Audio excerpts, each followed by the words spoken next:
Another fight week, another big fight on the horizon. In this case, it's a British heavyweight bout between Frazer Clarke and Jeamie TKV. And the man behind that is promoter Ben Shalom, who's in studio with Simon and myself at this moment. Ben, a lot to get through in the time we have with you. Many people sending in messages that they want me to put to you. And this, by and large, quite a sizable chunk of them involve Chris Eubank Jr. Of course, you promoted him recently when he fought and lost to Conor Benn.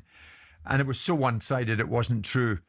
How is Eubank Jr.? What is he doing? Where is he? Look, he's contemplating what happened, recovering from what happened. I think anyone with any sort of brain can see that wasn't Chris Eubank Jr. He was a shell of himself. I think he threw 30% of the punches that he threw in the first few rounds in the first fight. He was finished. He was done. He could not. He couldn't. He didn't even have the energy to fight back. And I don't want to make excuses because at the end of the day, a lot of fans paid a lot of money to go and see that fight. And what an event it was! What a spectacle it was! But Chris was not in the state that he should have been. Why? To have a fight like that? Why? That's for him. That's for him to talk about. No, but why do you think that is? All I'll say is that we knew on the day that he was not right, and that it's not for me to go into why and how. He wasn't right before it. He was not right before the fight. You knew on the day he wasn't right before the fight. We knew it was going to be a tough ask to see the Chris Eubank Jr. that we all know. To see even the Chris Eubank Jr. from the first fight, which wasn't his best performance either. We knew it was going to be tough, and I'm personally, I'm extremely. I was in awe of the way that he got in the ring and gave absolutely everything he could. But it was under extremely. He talked about he talked about going to hell and back, and I realise that you don't want to breach any confidences, but my understanding is there's an underlying medical condition with Chris, which is causing a challenge for him. Which is not, he doesn't want to do it, because I think he was very magnanimous and gracious in the press conference afterwards, where he talked about not taking one single scintilla of credit away from Conor Benn. And I think that's right as well. But he can't anyway, because people would just slaughter him for doing it. But would someone be in the right neighbourhood if they were suggesting that there was an underlying medical condition which deals with digestion and situations like that? No, listen, I am not gonna go there. I'm not gonna comment on it. All I can say is, as his promoter and anyone watching, you don't need to be a doctor. You don't need to be a specialist. You don't need to have watched much boxing before to know that Chris was not right on that night. And did you walk towards the ring, Ben, knowing he ain't going to win this? No, I honestly would not say that. I knew he'd done everything he could to get in that ring, and more than most people would, and that was it. And he put on a huge spectacle. It was a fantastic spectacle. Again, taking nothing away from Conor Benn. Do you expect to promote him again? I do. I think so. That means he'll fight again. He's not going to retire. He needs time to sort out his fitness and make sure that he comes back in a safe way and in a way that we know, and the Chris Eubank Jr. of old. Unless he can do that, then no. But he will be back, and but not at 160. Listen. A lot of people talk about the weight, the rehydration in particular is something that shouldn't exist in boxing. And there's doctors that will tell you that. It doesn't take me to tell you that. The board, I think, need to get across that now. I think that should be outlawed in British boxing completely. And one day that can go wrong, and there'll be people to answer for it. It's up to a fighter what weight they want to make. It's up to a fighter what weight they feel comfortable at. Of course. I mean, you've got a say in it. I'd like to see him at 168. Yeah. Do you think Conor Benn deserves to be propelled to a world title shot? I've actually, to be honest, I was in a strange way. It was nice to see Conor have his moment. What I would say is, don't take anything from that, because he was fighting the shell of a man, an absolute shell of a man. Shell of a man. He was not Chris Eubank Jr. That was not Chris Eubank Jr. Should he have fought then? I think he is a fighter. I think he wanted to put on a performance, and I think as a fighter he believed even maybe at 50-60%. No, but you're almost telling us that because of his condition, those who gathered in the Tottenham Hotspur Stadium were bound to be shortchanged. No, I'm not. What I'm saying is he knew he wasn't going to be the Chris Eubank shell of Jr. a man. Conor Benn shouldn't take too much from that victory, in my opinion, for his fights going on. He did well. He came through. We'll see what weight he fights at next. And as I say, in a strange way, I like to see people do well. I like to see him have. Were you moment. totally comfortable that the fight went ahead? Chris knows how to protect himself, and the fact that Chris was not really in trouble for 12 rounds, I think shows everything about where he was at. But you're almost telling us, Ben, without trying to dramatise it too much, that Chris Eubank Jr., you knew this fight was happening, and you knew that the real Chris Eubank Jr. was not going to be turning up for it. Listen, I will tell you the first fight, the one he won, which was Fight of the Year, which is the reason why the rematch sold so well, he wasn't 100% for that fight. No way near. He found the resilience and the grit to somehow get through. Somehow. He'll take some time now, and we'll see the Chris Eubank Jr. evolve back. But it sounds like you didn't have Chris Eubank Jr. fighting the second fight. It was a costume of a man that showed up. He did extremely well to put on a fight and put on a spectacle, and he will have felt, even in that state, that he could have beaten Conor Benn as he did the first time, and credit to Conor Benn that he didn't. There's no trilogy, is there? If Chris can get back to full fitness at the right weight, then of course that's the fight we want. But Chris needs to do that first, and I'm sure he will. Look, for me, Chris Eubank Jr. is a star. We've seen it with Liam Williams. We've seen it with Liam Smith twice. We've seen it with Conor Benn twice. These are he's a star without achievements, by the way. He is the reason these events are massive. He is the reason. We'll see now with other... The nostalgia is, the parents are. You guys, you and Eddie have done a wonderful job of selling it into the public. I told you this second fight was... So why was Eubank against Liam Smith, both fights, pay-per-view? Well, as much to do with Liam, I suspect, as well. You represented Liam as well, didn't you? I'm just saying Chris Eubank Jr. elevates every event that he's involved but he doesn't win. When it comes to fighting top-class opposition, he never wins. I mean, I'd call Liam Smith top class. The Liam Smith that went into the second fight would argue that he was beyond the repair. So you'll make the argument for Chris Eubank that he was a shell of his man, but you wouldn't make the argument for Liam Smith. Chris has fought at the top level interesting thing about a very, very long time. But not won anything at it. But not won anything at it. Will he ever be a world champion, Ben? Again, we see paper world champions. We see guys that fight. We see guys that fight fighters.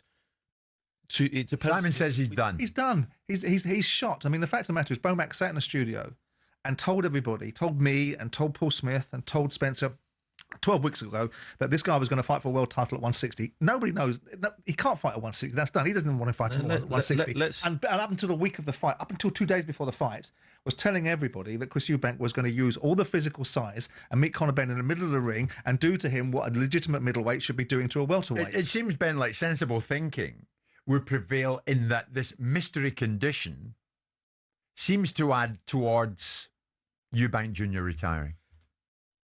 He has a plan, and we have a plan for him to recover, but he needs time to recover. That was not Chris Eubank Jr. in the ring. And I believe, and listen, everyone's got their opinion. Everyone can look at it, and everyone can say, oh, he should retire. We've heard it with almost every fight. He should retire now. He should retire now. Let's see what happens, because there's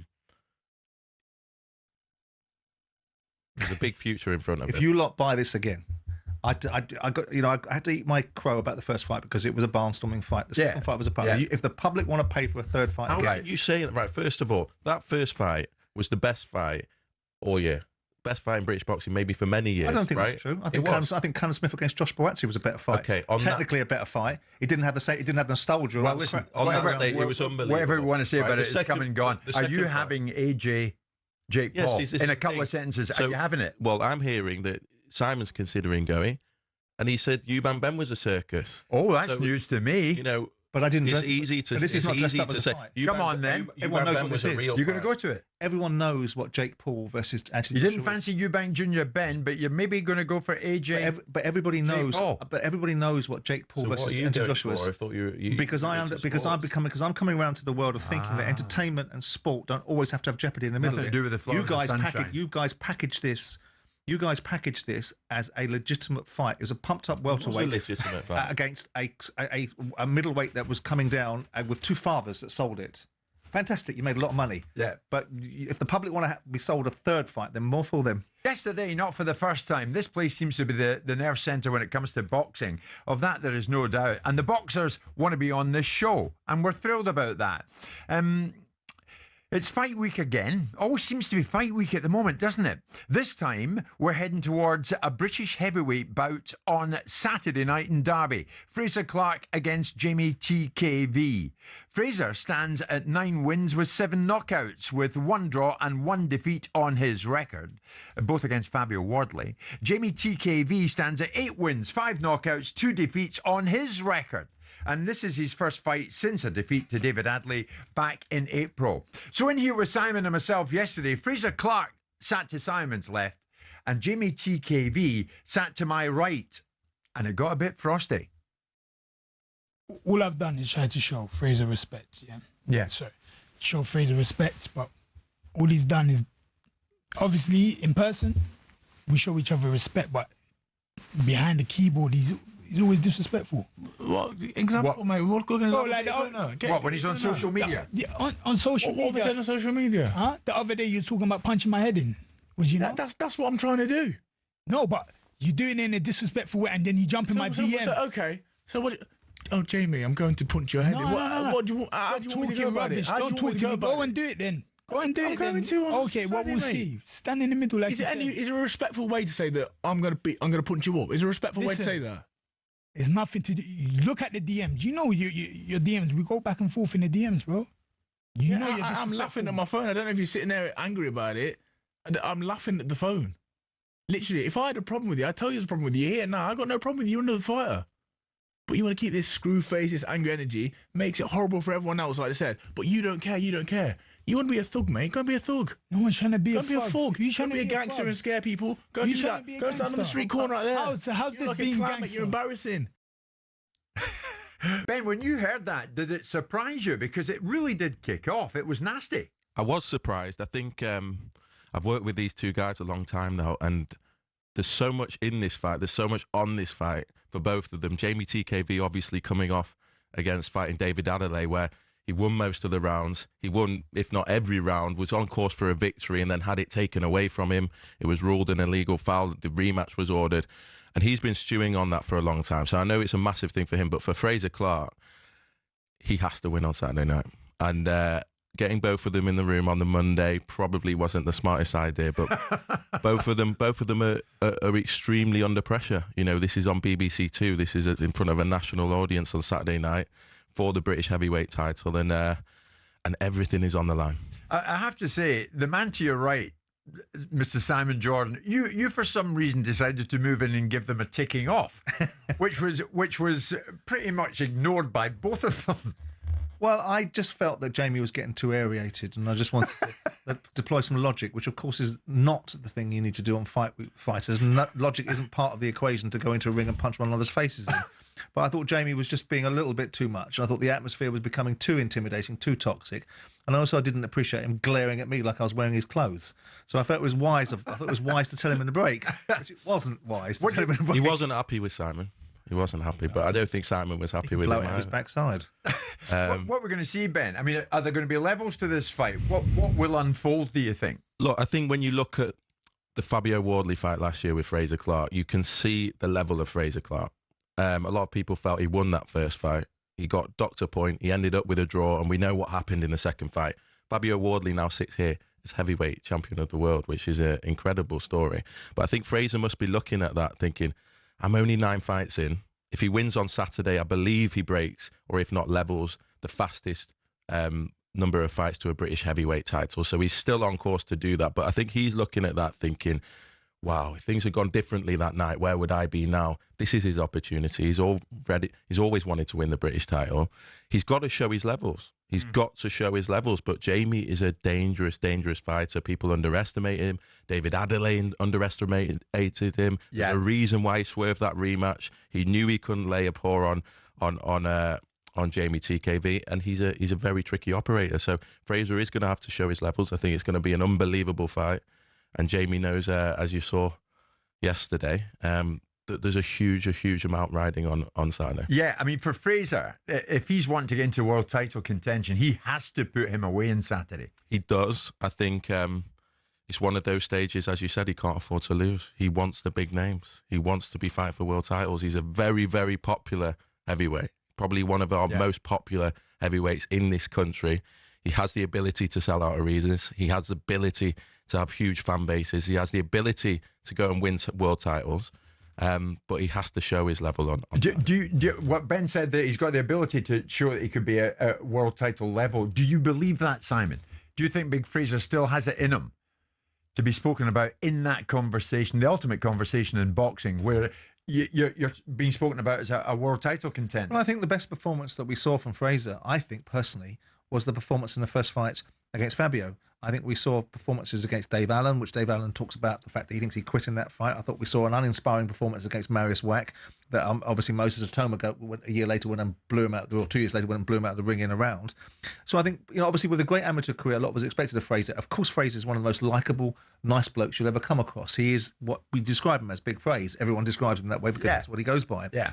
I think this is a very important fight for him because he's come back. He's won his comeback fight. I think people were so shocked by the manner of the defeat against Fabio and what they saw in the ring. And obviously Spencer comes back and tells us that Frazer was at the airport and thinking about his career and looking at his kids and worrying about himself after that fight and the damage that was done to him in that fight. But Frazer's rehabilitated now. He's back. He's ready to go. His performance against Ebenezer Tete was a good performance.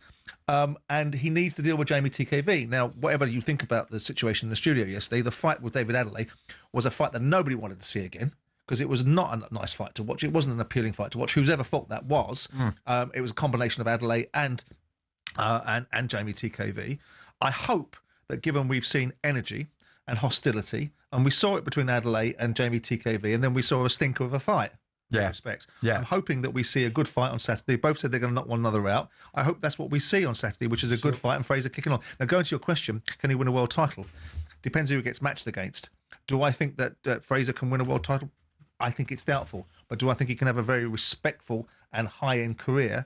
I think that's his gift. I think he has that available to him, yeah. Ben Shalom, we thank you for your time. Good luck with Jeamie TKV against Big Frazer Clarke in Derby on Saturday night.